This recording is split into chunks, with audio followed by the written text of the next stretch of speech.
up, everybody? Katie Barrett, online instructor with Show Up Fitness Internship.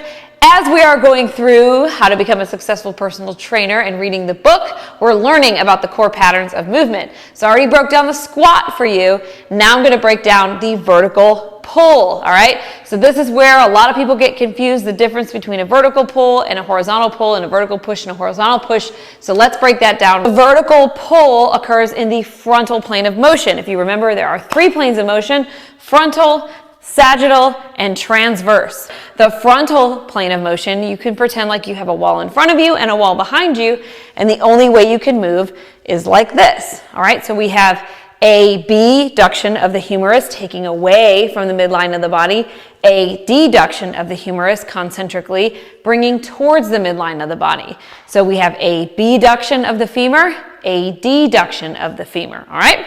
So in the vertical pull, our latissimus dorsi, this big hunk of meat right here, is going to be the agonist muscle, the main mover. The synergist muscles, which will be assisting, are going to be the rhomboids, major and minor, because of downward rotation of the scapula, and adduction or retraction, and the biceps because of flexion at the elbow. So in the pull-up, your lats are going to be the most important aspect of it, and learning how to activate those is going to be a challenge. But I'm going to give you some tips on how to do it. Some of the exercises for the vertical pull, starting with the most regressed, the easiest exercises, into the most progressed, which will be the most difficult exercise. So one of the most challenging things that we're going to get our clients to have to do is activate their lats, or learn how to feel and use their lats. So usually I will tell my client to grab right back here and squeeze the juice out of oranges underneath their armpits, or squeeze the newspaper under their armpit. They should feel their lats tighten up, and then they'll say, oh, wow, yeah, I feel that. That's going to be the first and most important step to getting the most out of your vertical pull. Now, if you're at a commercial gym, you're probably going to use a lat pull-down machine, but if you're at a home gym, if your client is training at home, what I like to use for this first, most regressed version is going to be a band. So in a banded vertical pull, you're going to want to get down low on your knees, or you could even come all the way down here. We're going to simply pull the band down.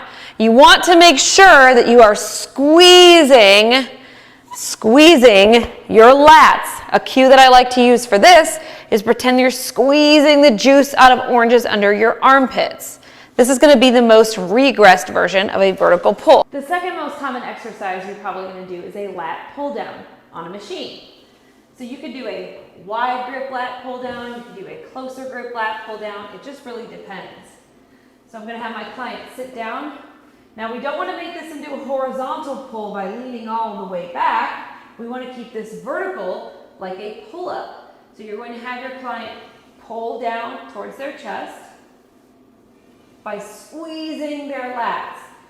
Commonly, you're going to see them elevate and shrug, and they'll be pulling it through their elbow. We don't necessarily want that. We need to have full range of motion with elevation of the scapula and depression of the scapula by using our lats. One of the most respected exercises, one of the most respected things you can do is learn how to crank out pull-ups. Now, everybody wants to be able to do pull-ups, but everybody also says how hard they are and that they just can't do them. So I'm going to show you a couple of tips and tricks to help you maximize how many pull-ups you can get and help your client get their first pull-up. Let's start with a dead hang. Just as it sounds, we're just going to dead hang from the bar. Because if you cannot dead hang from the bar, you're not going to be able to get multiple pull-ups. So that's going to be something super important. Make sure you're locking in that pinky. Make sure you're locking in all your fingers. I like to grip with my thumb over my index finger, but try it different ways. Try it with a hook type of grip. You could try it with your thumb underneath your finger. I like to kind of lock it in with my thumb over my. The second technique to really help your clients learn how to use their lats, remember that is the agonist muscle in the vertical pull, is a scapular pull-up. So this is where we're just tucking our scaps into our back pockets. We're going to dead hang for a second, and then we are going to tuck our scapula or our shoulder blades into our back pockets. And just holding it and coming down eccentric. As a qualified trainer you are going to get involved with your client during their attempt for pull-ups. A lot of trainers you're going to see are just going to throw their client on an assisted machine. They're going to throw a band on the pull-up bar, and they're not going to get involved in any way. However, since you are a qualified trainer and you are a unicorn among a field of horses, you are going to assist your client in getting that first pull-up. I usually like to put my hand just below their scapula so that I can help push them up. Now this is only going to work if you are A, strong enough to lift your client up and assist them, and B, if you have something to stand on or if you are tall enough to do so. So if you're short like me and your client is taller than you, you're going to want to stand on some type of box to help them get up. Once they've demonstrated that they can control with assistance, then we're going to have them do some eccentrics. Once again, you're going to have them stand up. You have to put a bench there or stack up a couple of boxes to help them start above the bar and lower slowly. As we know, that time under tension is the most important thing when it comes to growing your muscles, hypertrophy, and building strength. All right, start above, and you're going to assist your client in lowering slowly. All right, you want to do 3 to 5 eccentrics with that, and then once they demonstrate that they can control it, you can let them do that on their own. Another method that you could use to assist your clients in getting their first pull-up is to set a barbell pretty high on the rack here and have them do a pull-up like this. So if their knees are bent, it's going to be a lot easier for them to get this pull-up.